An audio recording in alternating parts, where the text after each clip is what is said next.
ప్రియమైన దేవుని పిల్లలారా, ప్రభువైన యేసుక్రీస్తు వారి పేరట మీ అందరికీ వందనాలు.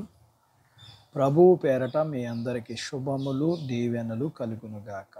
ఈ ఉదయకాలం పరిశుద్ధ గ్రంథము నుండి దేవుని వాక్యాన్ని చదువుకుందాము. నిర్గమాకాండము 20వ అధ్యాయము 20వ వచనాన్ని చదువుకుందాం.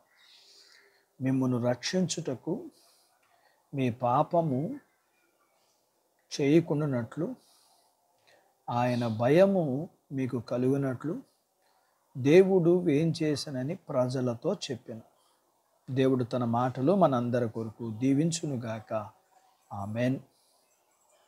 ప్రియమైన దేవుని పిల్లలారా, మనం ఇంట్లో వాడుకునే కరెంటు బల్బు మార్కెట్లోనికి వచ్చే ముందు అనేక పరీక్షలు చేస్తారు. లోపలుండే ఫిలిమెంటుకు ఒక పరీక్ష, చుట్టూ ఉండే గాజుకు ఒక పరీక్ష, చివరికి వెలుగుతుందో లేదో పరీక్షించి మాత్రమే విడుదల చేస్తారు. 100 రూపాయల లోపు ఉండే ఒక చిన్న వస్తువుని అన్ని పరీక్షలు పెడితే 80 ఏళ్ళు జీవించాల్సిన మనిషికి దేవుడు పరీక్షలు పెట్టడా? పరీక్షలు లేకపోతే ప్రమోషన్ లేదు.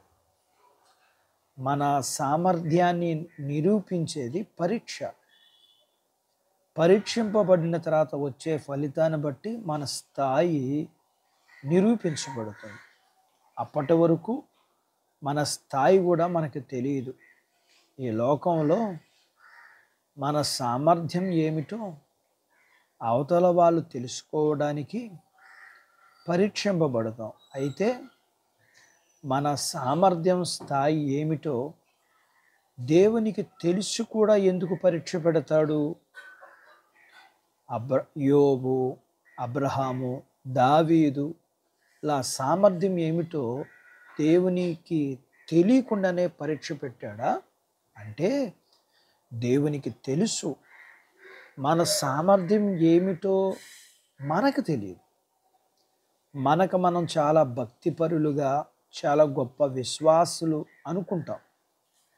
ఆవగింజంత విశ్వాసం కలిగి ఉండడమే అతి కష్టమైతే మన విశ్వాసాన్ని గుమ్మడికాయంత ఊహించుకుంటాం మనం.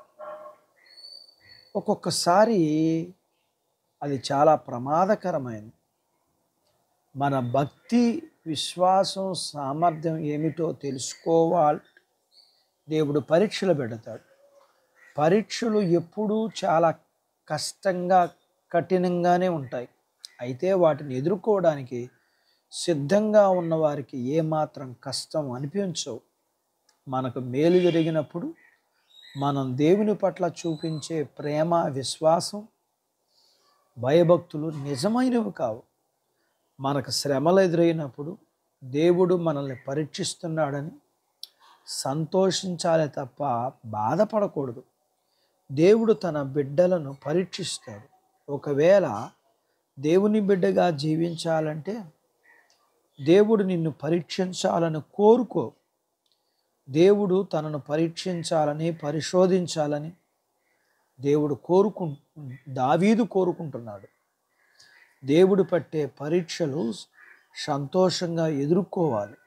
ఈ లోకంలో జీవించినంత కాలం మనం పరీక్షింపబడి మనలో ఉన్న చెడును తొలగించి తన బిడ్డలుగా ఉండగలిగే బాధ్యత ఇవ్వాలని ప్రార్థిద్దాం.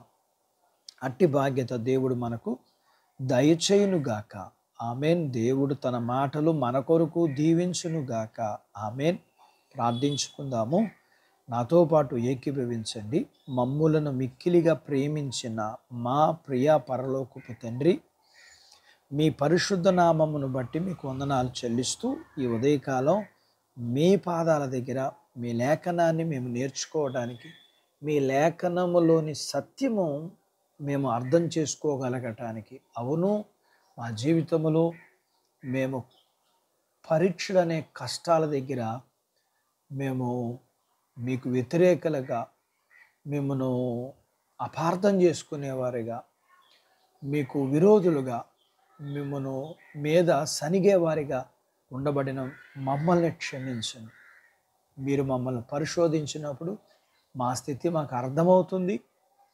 కాబట్టి మీరు మమ్మల్ని పరీక్షించినప్పుడు మా స్థితి మాకు అర్థమవుతుంది. కాబట్టి మరలా మేము మా స్థితిని చక్కపరుచుకోవడానికి పరీక్ష మా జీవితానికి మేలు చేస్తుందని, మేము పరీక్షింపబడినప్పుడు మేము మీకు ఇష్టలుగా మారటానికి అది మీరు ఉపయోగించే సాధనమని మేము తెలుసుకోవడానికి సహాయం చేశారు.